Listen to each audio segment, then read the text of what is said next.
Vamos a otro tema. 3.247 pacientes con COVID-19 permanecen internados en unidades de cuidados intensivos a nivel nacional, la cifra más alta registrada desde el 5 de mayo pasado. Representantes del gremio de la salud urgen por una reestructuración del plan paso a paso para reducir la movilidad y con ello disminuir la circulación viral. Analizamos este escenario junto al infectólogo del Hospital Barros Luco, académico también de la Universidad de Santiago, doctor Ignacio Silva. Muchas gracias por acompañarnos. Muy buenos días.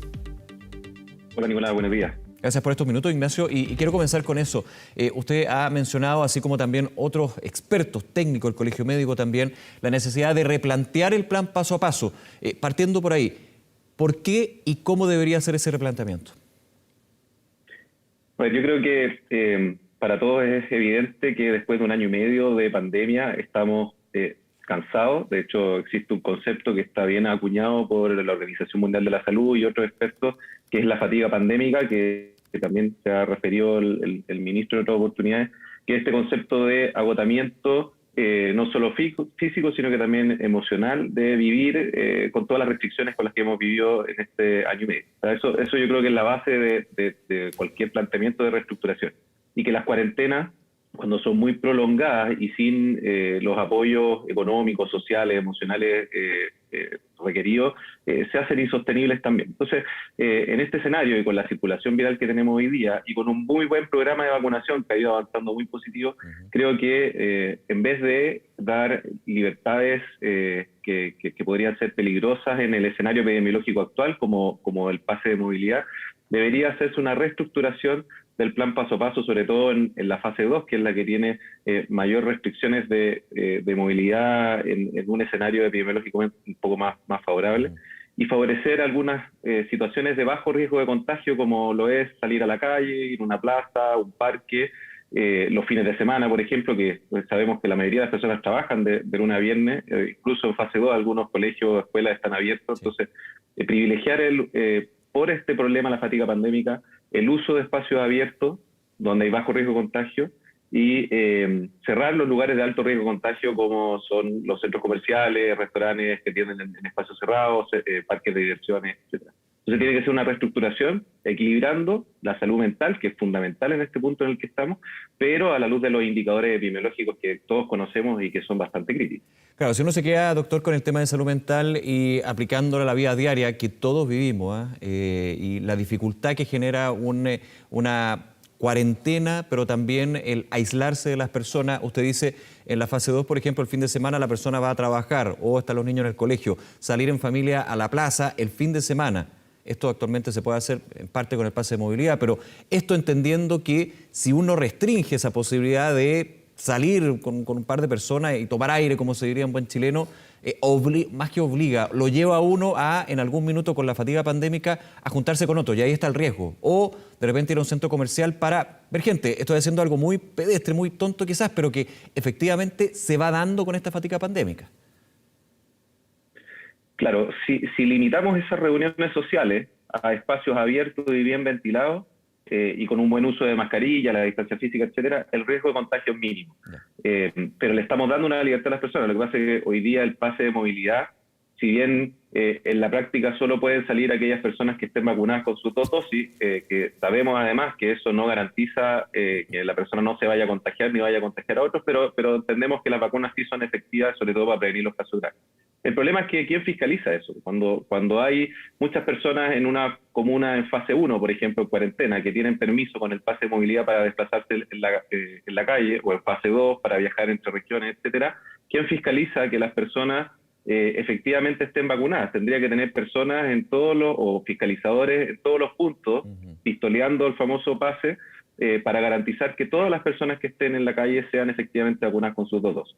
Y aún así el riesgo existe cuando tenemos una circulación viral muy importante con una vacuna o con las vacunas que no son tan efectivas para prevenir el contagio.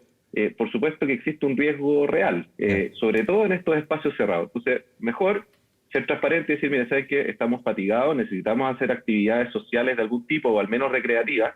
Entonces, hagámoslas de manera segura y ordenada, fiscalizada, evitando los lugares de alto riesgo. Porque el pase de vacunación finalmente igual me permite ir al centro comercial, ir a Fantasilandia, por ejemplo, entre otros. A ver, y quiero ir al concepto, lo hemos tratado durante más de un año y medio y también uno empieza a reflexionar sobre el tema de la movilidad, tomando lo que usted está diciendo, involucrando lo que es salud mental. Deberíamos también ir profundizando en el concepto de movilidad. ¿A qué me refiero? Muchos dicen hay que restringir al máximo la movilidad, pero quizás más que la cantidad hay que ver la calidad de movilidad, porque si finalmente esa movilidad se da con los aspectos sanitarios, con el autocuidado en espacio abierto, es una movilidad que podría no generar una situación de riesgo. Entonces, ¿falta también eso, ir más allá de lo cuantitativo a lo cualitativo de esa movilidad? Absolutamente. Hemos visto ejemplos de otros países donde se han hecho esquemas de progreso o de avance en las restricciones similares al de Chile, con una muy buena y exitosa campaña de vacunación y de a poco ir levantando restricciones. Y hemos visto cómo esos países han logrado contener su pandemia.